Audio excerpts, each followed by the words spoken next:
If Hydra felt like home, where had he come from? Leonard Cohen was born in 1934 in Westmount, a suburb on the island of Montreal. He was born into one of the most prominent and devout Jewish families in Montreal. His great-grandfather Lazarus Cohen was president of the congregation that built the Shah Hashomayim synagogue in Montreal. Another relative was Chief Rabbi of Canada. His maternal grandfather was a rabbi and religious scholar. Growing up, Leonard was surrounded by rabbis and an extensive religious family history. A close and ever attentive family saw that Leonard had a happy early childhood. He was attending Roslyn Elementary School when family life suddenly changed, as his father became very ill. As a young man, his father had joined the Canadian Army when the First World War broke out. He was sent to Europe and spent time in the trenches. When Leonard was just 9, his father died. At Westmount High School, he indulged two special interests, writing and girls. From the time he was 13 years old, one of his quirks was to walk alone along the seedier streets of Montreal close to the docks at night, often all night. He walked past the prostitutes and the sailors that made up the night population. On his return, he would write fantastical stories about the walks. At 14, his first published story in the school magazine was titled Kill or Be Killed. His dark side came out early. At 17, he went to McGill University where, according to Leonard, he wrote poetry, drank, played music and missed as many lectures as possible. It was here that he started his first band, the Buckskin Boys. He was friends with most of Montreal's bohemian poets and artists such as Irving Layton, Mort Rosengarten and sculptor Armand Villancourt, and often invited them to his home where he organised soirees with music and poetry readings.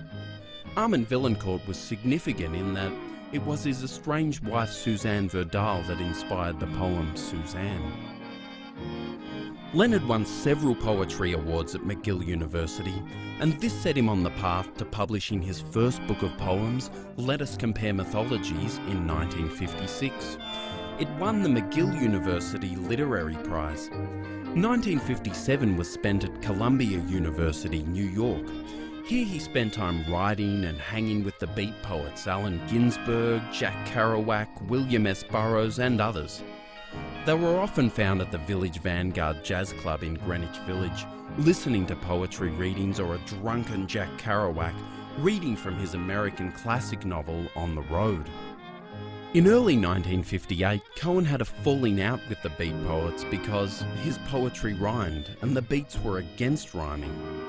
Back in Montreal, he met up again with Mort Rosengarten, and together they converted an old house into a sculpture studio and art gallery. It soon became a gathering place for artists and poets. It was here that Leonard met a friend of Mort's, Nancy, whose father was a Supreme Court judge. She had bipolar disorder, became pregnant at 20 and was forced to give up her baby. She would later become the subject of the song It Seems So Long Ago, Nancy. All was going well until one evening in June of '59, the entire building burnt down. Soon after this event, Leonard was lucky to receive a $2,000 travel grant from the Canadian Arts Council. In December of '59, he boarded a plane for London. He moved into a London boarding house at 19B Hampstead High Street. A childhood friend, Nancy Bacall, was also a resident. As soon as he arrived, he resumed his nocturnal wanderings around London's sleazy areas. Nancy Bacall went as his guide. They frequented the Soho clubs like the Two Eyes and the infamous Flamingo.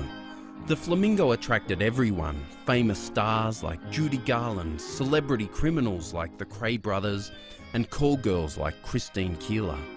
It was here that the infamous Profumo spy scandal began. Drugs, alcohol, dancing, knife fights, drug dealers, criminals and Georgie fame. Leonard loved it all. Nancy Bacall said, "Everyone was stoned." Leonard wrote to his sister, "It was the first time I enjoyed dancing." Despite loving the London life, he hated the cold and the constant rain. He left for sunny Hydra in March 1960, 3 months after his arrival.